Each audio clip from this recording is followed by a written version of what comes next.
дар маҷмаи меҳмонхонаҳои Абдуқодир Ҷабборзода нишасти 162-юмини маҳфили илмиву адабии Ганҷи Сухан баргузор гардид. нишасти навбатӣ яке аз маҳфилҳои хуб ва хотирмон, инчунин самимиву пуршукӯҳ маҳсуб ёфт, аз он ҷиҳат, ки мавзӯи меҳварии он шеър ва шахсияти шоири классики адабиёти муосири тоҷик Лоиқ Шералӣ буд.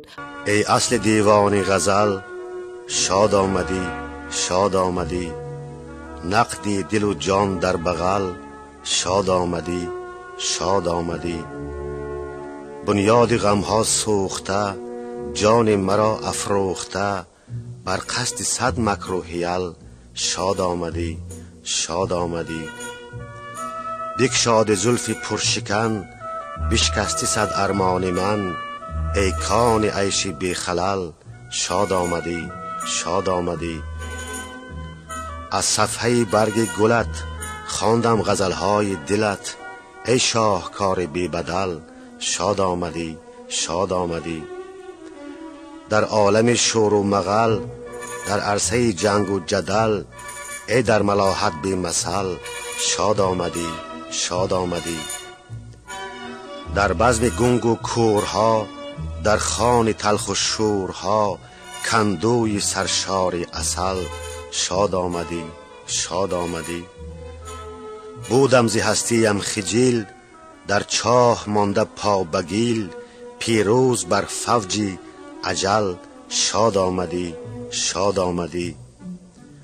اندر لبان غنچسان پیکی ز عمر جاویدان، بر قصد مرگ بی محل شاد آمدی شاد آمدی.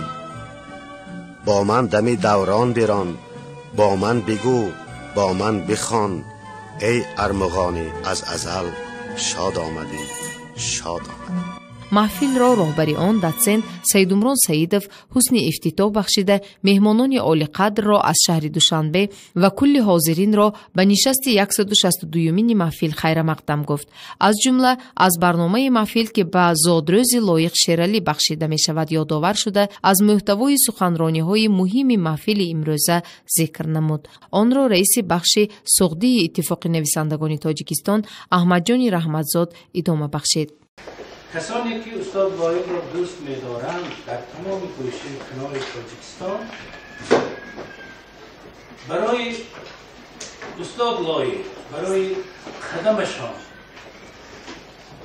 برای یادشان، برای کتابشان، برای محبتشان، برای هستیشان،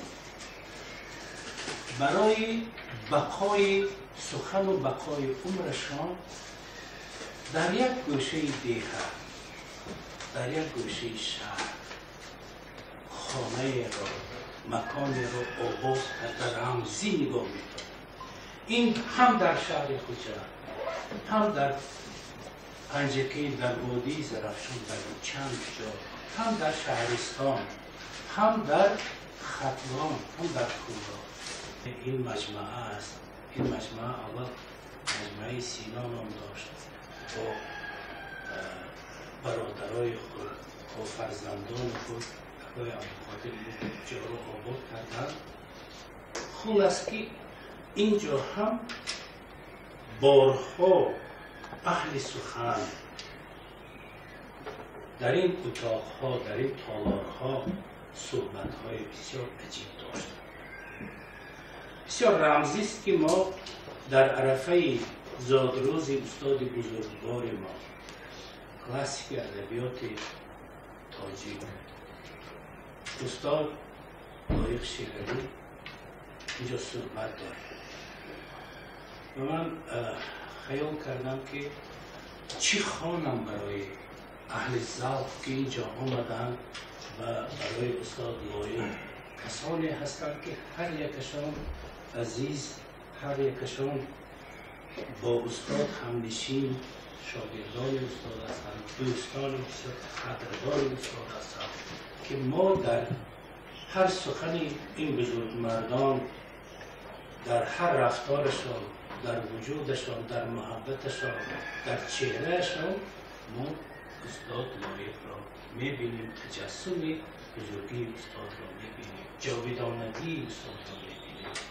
چی گویم چی خوانم و یک شعر نوی را به خود آوردم که در برابر یک بیت یک عباره استاد لایق نیست برای شما رمزی هدیه میکنم.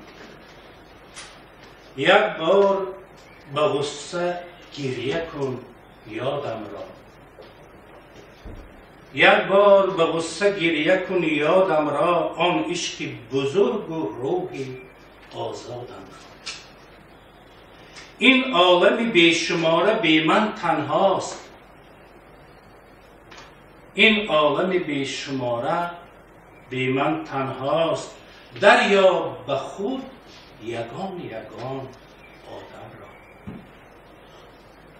بر حال دلی دریده ام گریان شو، دیدی چو در آن بوده آبادم را. صحرای کشاد رفته من داد زدم، کوهتنگ بود فضای فریادم را. با عشق تو خاک را چو زر بوسیدم،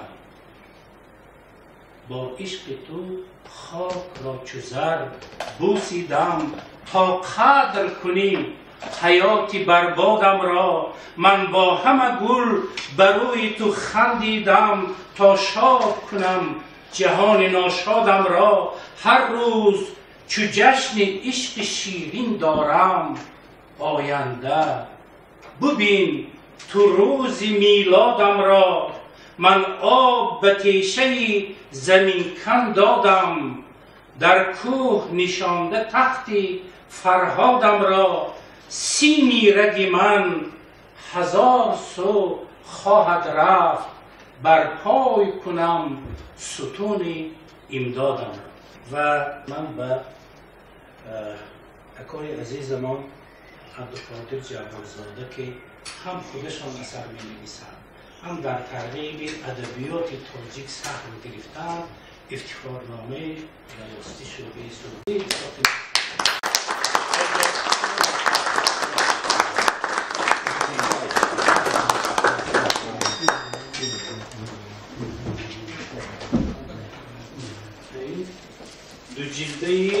دو جلده شاگرد دخترخواند استاد لایق شیرانی شاعر خلقی تاجیکستان فرزانه بانو، همه گل همه ترانه در همین گلخانه های شما این برای شما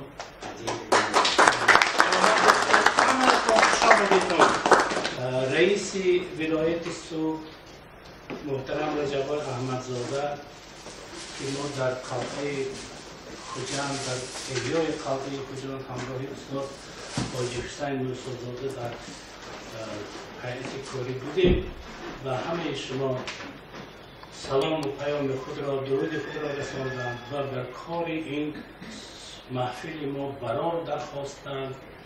رشته سخن را ادبیاتشناس ورزیده پروفسور عبدالنبی ستارزاده با معروضه لایق شیرالی و شعر حالات ادامه بخشیدند. استاد ستارزاده تاکید کردند که در بین اشعار لایق شیرالی در ردیف شعرهای تصویری و توصیفی و شعر اندیشه شعرهایی هستند که در آن حالتهای گوناگون انسانی، حالت مختلف زندگی، جامعه و طبیعت در یک زمان و مکان و فضای معین ایجاد شدند و این نمود اشعار را استاد ستارزاده فعلا و شرطاً شعر حالات نام بردند و 3 شعر را از ایجادیات شاعر تیرماه، بچگی و ای شهر بی ستاره دنیا ندیده ها را به عنوان شعر حالات تحلیل و بررسی نمودند. حاضرین گرامی، در میان شعرهای استاد لایق یعنی شعر نفوذی بیشتر از نوع‌های دیگری شعر هست که تا در نقد و ادبیات شناسی تاجیک نام مشخص ندارد. این نوع شعر نه آنه که ما میگیم شعر کنکریت، نه آنه که ما میگیم شعر مغزونی، نه آن شعر روز، نه آن شعر عاطفی و نه آن شعر اندیشه است که میگفته میگویه و میگویست. این شعر است که در آن همزمان هم لحظه ها، صحنه ها، جزئیات زندگی واقعی، هم منظره های محسوس احساس شدنده طبیعت، هم حالت، عاطفه، اندیشه، تأثیرات و تصورات انسانی زمینی در فضا و محیط معین اجتماعی و سیاسی بازتاب یافته و در این شعر تناسب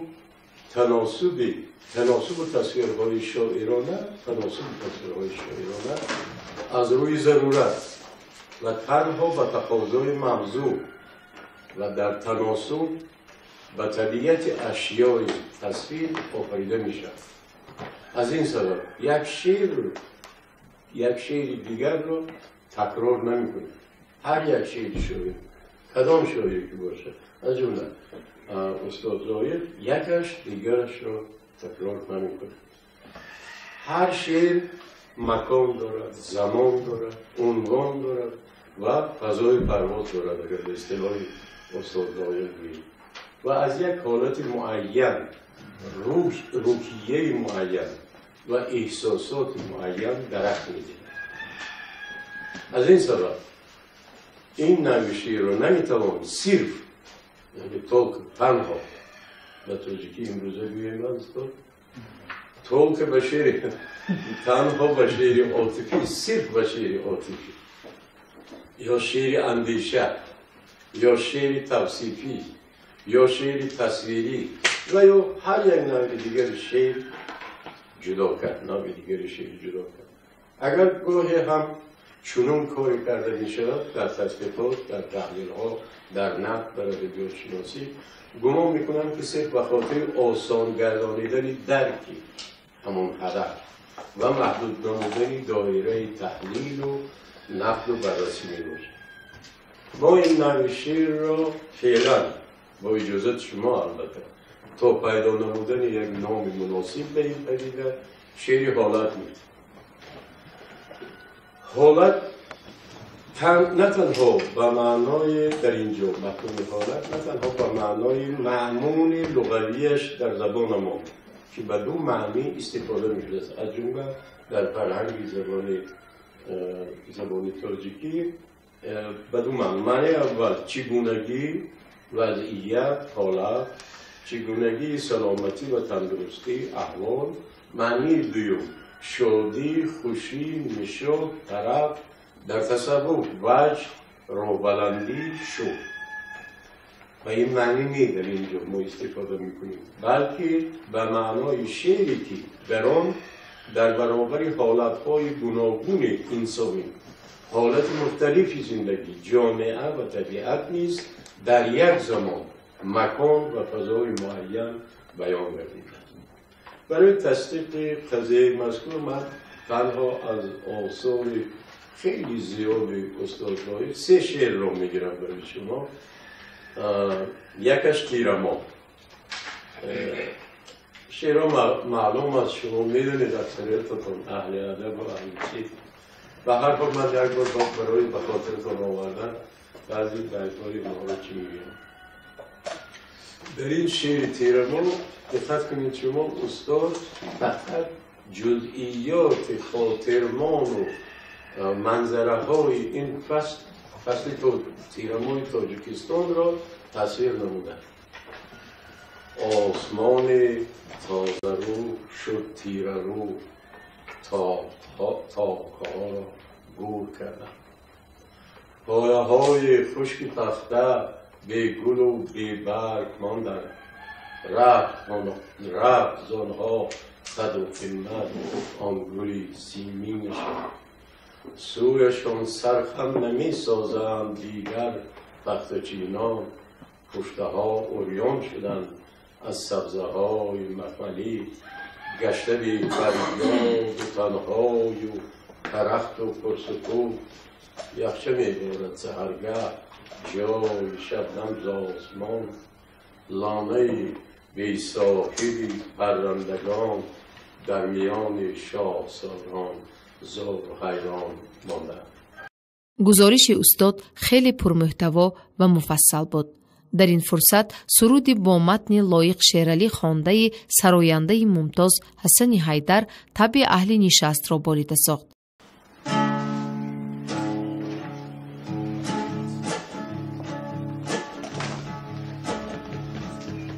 در جهان دشمنان دوستان را گم مکن، در میان کجروانی راستان را گم مکن. هر کجای پانی در پای تو سر میهن، آشنان خوردیان آشیان را گم مکن. هر کجای پانی در پای تو سر میهن، آشنان خوردیان آشیان را گم مکن. هم مکن پروا، هم یک لحظه بی پروا مباش. کاروان سالاری فریادی سگان را گم مکن. نوبتت گر آمده در آسیا نوبت بیران، لیک اسیان و غروری آسیان را گم مکن. در جهانی دشمنانی دوستان را گم مکن، در میان کجروانی راستان را گم مکن. هر کجای پانی در پای تو سر میهن، آشنان خوردیان آشیان را گم مکن. گرچه با ما در زمینم بشنوم پندی پدر، در زمین گر شادمان آسمان را گم مکن. دسته در می کشد از آستینم هر سحر، ای که بیرون می روی این آستان را گم مکن. در جهان دشمنانی دوستان را گم مکن، در میان کجروانی راستان را گم مکن. هر کجای پانی در پای تو سر میهن، آشنان خوردیان آشیان را گم مکن. آشنان خوردیان آشیان را گم مکن. بعداً شاعر خلقی تاجیکستان اسکر حکیم خاطره‌های خود را با لایق شیرالی یادآور شده در خصوص موضوع ویژگی‌های دید شاعرانه لایق صحبت نمودند. جالب دقت از این گزارش در آن بود که استاد اسکر حکیم صحبتی را که 42 سال پیش با استاد لایق کرده بودند و در مطبوعات آن دور نشر گشته بود به اهل محفل پیشنهاد کردند. اسکر: من از اندیشه های خود به همین رسیدم که عمده‌ترین خصوصیت نظم زمانی ما پرقوت شدن بنیاد واقعی و حیاتی آن است. دیگر اون شعرهای بی بنیاد، عمومی و گویا توصیفی که یک زمان خیلی رواج داشتند و متاسفانه حالا هم هستند که پس از خوانده آنها کسب به محل و اشیای تصویرشان اگر باشد رجوع نمی کند، خریدار ندارد. خوشبختانه یک گروه شاعران سالمند و میانسال و زمره از شاعرانی که در 10-15 سال آخر به عرصه نظم آمدند با بینش تازه خود بازار این گونه شعرها را کسب کردند. استاد لایق خوب سر شهرت را یافتید. در حقیقت شعرهای طولانی توصیفی بی پردمت مثل اون کودکی است که به نوده بیت سوار شده خود را سواره پنداشته می دارد، بیخبر از آن که پیاده است. به مقابل این گونه شعرها در همه ادبیات ما و مخصوصا در سالهای آخر شعرهای پیدا شدند که مکان، زمان، عنوان، حالت و فضای پرواز دارند. اگر به مقابل این گونه شعرها گوییم زمینه پیدایش روح تازه را در نظم یک اندازه تنگتر معنی داد نمی‌کنیم، شاید اون را وسیع‌تر باید شرح داد. استاد لایق: از زندگی و طلب زمان باید جز گفتنی هسته؟ اسکر: بله. استاد لایق: و مقابل شعرهای بعد خوبش را گفتن هم یکی از طلبات زمان و زندگی است. اسکر: درست، لیکن فقط یکی استاد لایر راضی هم. از این نقطه نظر مثلا داستان جان شیرینی میرزا ترسونزاده را بینیم. این داستان در نظر اول صحبت محرمانه شاعر با همسر خود، حکایت تأثیرات از دیده و شنیده ها و سیر و سیاحت های اوست. این زمینه واقعی داستان فقط یک واسطه بیان احساسات و تفکر یک گرجدنین صاحب وطن و صاحب زمان است که مسئولیتش در نزد عائله کمتر از مسئولیت اجتماعیش نیست. در اینجا یک عائله با تمام وطن و جهان هم قسمت، عائله‌ای که همه گرم و سرد جهان را از دور و نزدیک احساس می‌کند تصویر شده است.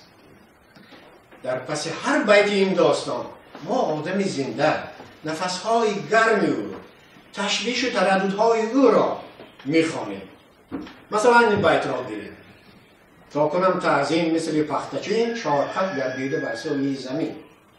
در نظر اول چنین می‌نماید که اینجا شاعر با تعظیم خود تشبیه خیلی زنده یافته باشد، اما اگر به تعمق نگاه کنیم از آن تمام صحنه مهنت دختر پختچین را دیدن ممکن است.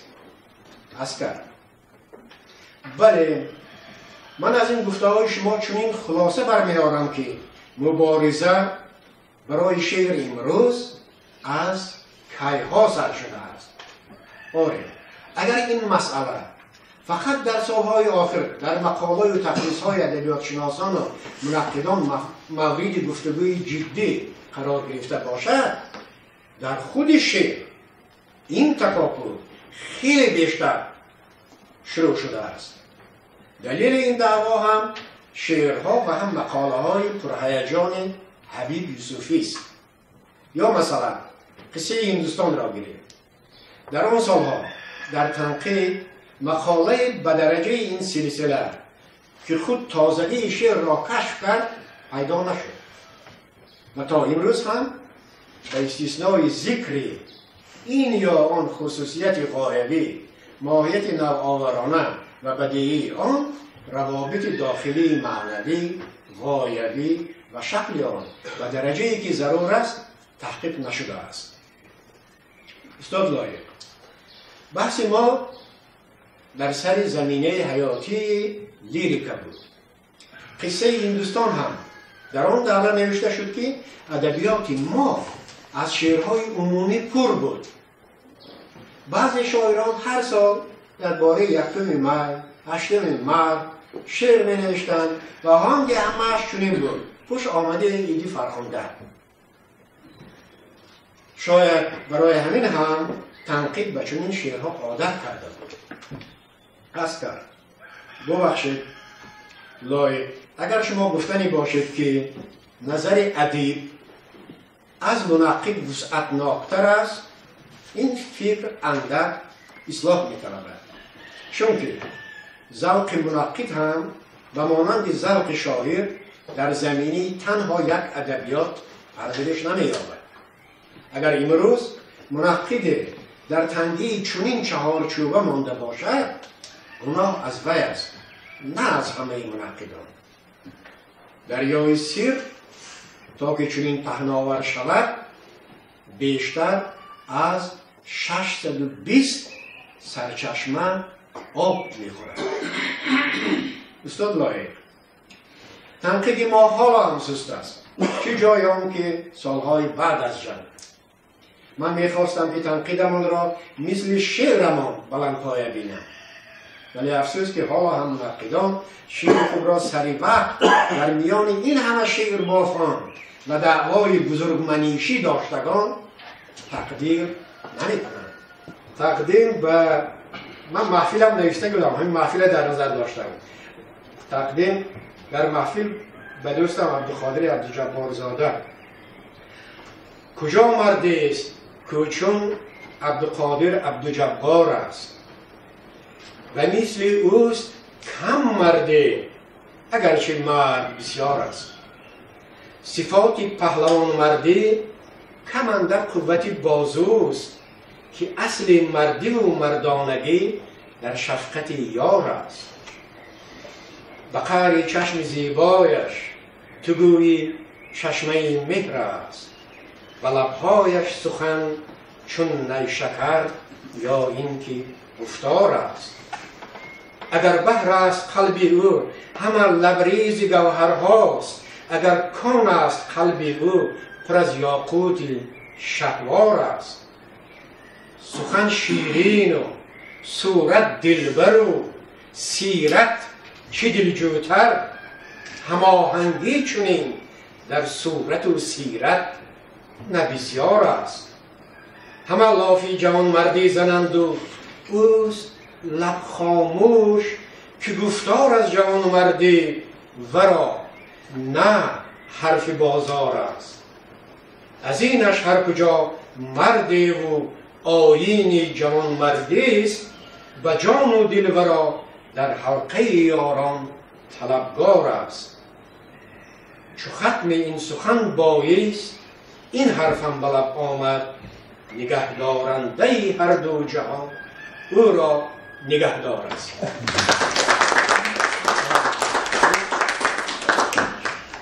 معرفی کتاب‌های 160 باغ دلکشا، دریای خیر عبدالقادر جبارов خبری نوی در عالم نوگانی‌های ادب و فرهنگ اعتراف کردید. ما دوستان عزیز بخشیده به همین محفل‌ها، محفل امروزی ما 3 کتاب در همین نشریات انتشار شده که با نام دریای خیر که این به زندگی نامه و فعالیت راهبر همین مجمع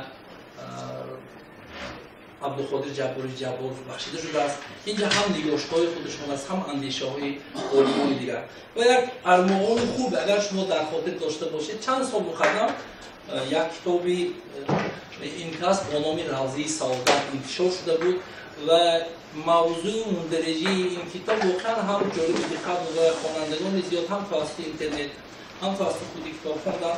خیلی تصمیم شد که همین کتاب ترجمه کنند و با نام 160 این کتاب هم انتشار شد و فکر میکنم اونهایی که امروز آمدن از این کتاب ها البته به این کتاب ها به قول صاحب شدن و یک کتاب دیگر با نام باغ دلکشا. باغ دلکشا این هم انتشار شد و ما این کس را که هم نویسنده پوبلیسیست هستند و نفری هستند که در جریان سازندگی بنیادکاری سالهای اول استقلال جمهوری تاجیکستان سهم خودشان را داشتند و فکر میکنم برای مخصوصا جوانان، برای آنهایی که امروز در کشور ما کار و فعالیت دارند، خواندن این کتاب‌ها و عبرت برداشتن از این گونه کتاب‌ها البته عین مدار و همچنین 2 روز قبل همین نشر 2 کتاب استاد حاجی حسین موسی‌زاده را انتشار کرد که ما استاد را نیز مبارکباد می‌کنیم که با نام تاجیکستان وارث سامانیان و دیگری با نام معراج معرفت. صحبتی صمیمانه دوست و همدرس استاد لایق رجب محمد شریفов به محفل کیفیت خاصه بخشید. این کس از شخصیت لایق شیرالی به یاد آورده خاطره‌های جالب خود را از جوانی شاعر، شوخی‌ها و حاضر جوابی‌های او بیان کرد. چند بیت از اشعار لایق شیرالی تحلیل نمود و شعر را با محبت با آهنگ دلچسب سرایید که واقعا در کیفیت اهل نشست روح بلندی و اثر خوشی را ایجاد نمود. ما به دوستانش آموزشگاه پنجکل میخواندیم همراه آردنایی و لایق خانه همون دیرکتر ما با خواب میکرد. از قشلاق آمده بود، از قشلاق آمده بود اونجا خواب میکرد، ما خوابگاه خواب میکردیم. بعد همون دیرکتر ما رو رزاق نام داشتن. اون کس فرزند مرد نداشتن، 5 تا دختر داشتن. بعد این لایق همون دختر شاهای دیرکتر بعد از درس گرفته دوکان‌ها برده چخت میزنه. وظیفه‌ش همین بود. بسیار شوخ بود لایق، مثل اردنوی آرام فرشته خوی خیلی نبود، مثل یا عسکر باید شوخی بود که در هر جا که میشته خیلی بعدم کودک میشه تا کارش انجام میده. میگه در همه لحظه ها احتیاط میکنه سخونش خطا به جا نباشه. و یک روز همون دخترشوها بیرون برآورد، من با خوردم گفتم اینا دخترا کی؟ گفت که او آن همون میوننگش ینگر میشه میده بعد ما آدم خشتاخی گفتیم این خانه مرد و خوب کرده این همون دختر مایده هوای ینگر میشه مثل داشت اما خیلی آداب می سامی خوراک کردم خوراتی صف کرده دویدم که میزنم همین چنو دوید کوچه و که خودی سمالیات بریم با گشته بود که خدا زند هوای ینگر میشد همه آدم هم ولی من برای چی گفتم همه آدم روی اراده قویشه که همه آدم رو بود بعد از خودش تمام کردن دوشنبه مکتب و داخل کرد همه آدم خیلی ازدواج کرد همسر شد تاجیکستان آمد زیرستان شعر زین پیشتر متای سخن رایگان مبود گرد کسادی از پی این کاروان مبود شعر بلند آب بستری عشم نهاد خورشید پایمال به هر آستان نبود برای همین شعری که بلند است خواننده اگر بلند مضمون بلند گفته میافته باشد اونا احترام میکنه درباره لایق من چی گفتم نه همچون دوست که بسیار دوستی من است من لایق استایش کنم نظر من همین درباره شعر لایق خودش ادبیات است 1000 سال بعد رودکی به دنیا آمد همه این ادبیات کلاسیک آمد اگر اشعار لایق خود خوانده یعنی من چی میگم خواندن دیگر خوانده توانستن دیگر توانی معنی فهمید تماما دیگر است اگر همون توان معنی فهمید در وجود ما اگر یک قطره خدا داده باشد لایق خوانده توانیم لیکن از رودکی سر کنیم ادبیات کلاسیک می‌بینیم که کلاسیک است بیش به نظر من این چیز در همه جا میگویم و خواهم حالا یک چند بیت میگویم حالا خاطرتان نشود در یک موضوع دوستی لایق بود است کلاسیک مراد از دنیا و عقبه همینم بود و دیگر نه که پیش از رفتن از دنیا دم با دوست دریابم سردی این جهان با تو خوش است و آن جهان با تو خوش است این جهان به من نباشد آن جهان به من مرد اگر به هر دو جهان یک نفس زنم با دوست مرا ز هر دو جهان حاصل نفس باشد لایق چی میگه مرا گویم اختر از بام فلک به دوست بگیرد گر تمام اهل دنیا من نگیرد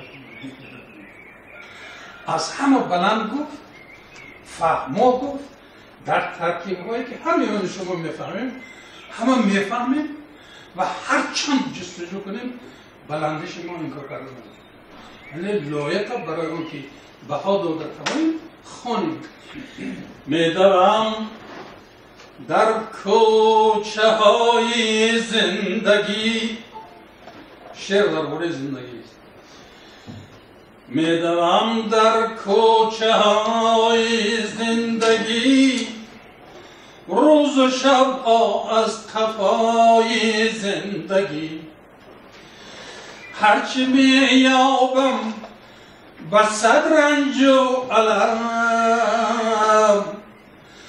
هرچی میابم با صد رنج و علم میفشانم پیش پای زندگی میفشانم پیش پای زندگی میخورم غمهای قسمت کردش میخورم غمهای قسمت کردش میکشم درد و بلای زندگی. آفتابم لک چشمم سوی خاک، آفتابم لک چشمم سوی خاک، تا بیفزاید صفای زندگی. زندگی آه زندگی. آسمانم لک همرنگی زمین، بحر فردایی بقای زندگی. تا نمیرد زندگی روز چمن، یک زمان میرم برای زندگی. زندگی آه زندگی جان زندگی. باید اعتراف کرد که محفل نوبتی با تشبث و کوشش صمیمانه و خیرخواهانه مرد فاضل و ادبدوست، خادم شناخته دولتی و جمعیتی، نامزد علمهای حقوق شناسی، عضو اتفاق ژورنالیستان تاجیکستان عبدالقادر جبارزاده که ارادت و نگاهی نیک نسبت اهل علم و ادب دارند برگزار گشت. همه آن کارهای تشکیلی که برای در سطح خوب گذشتن محفل اجرا گردیده بود، واقعا از طبع بلند تشکیل کننده درک میداد و محبت و اخلاص او را نسبت شعر و سخن افاده می کرد. طبیعت مجموعه مهمانخانه های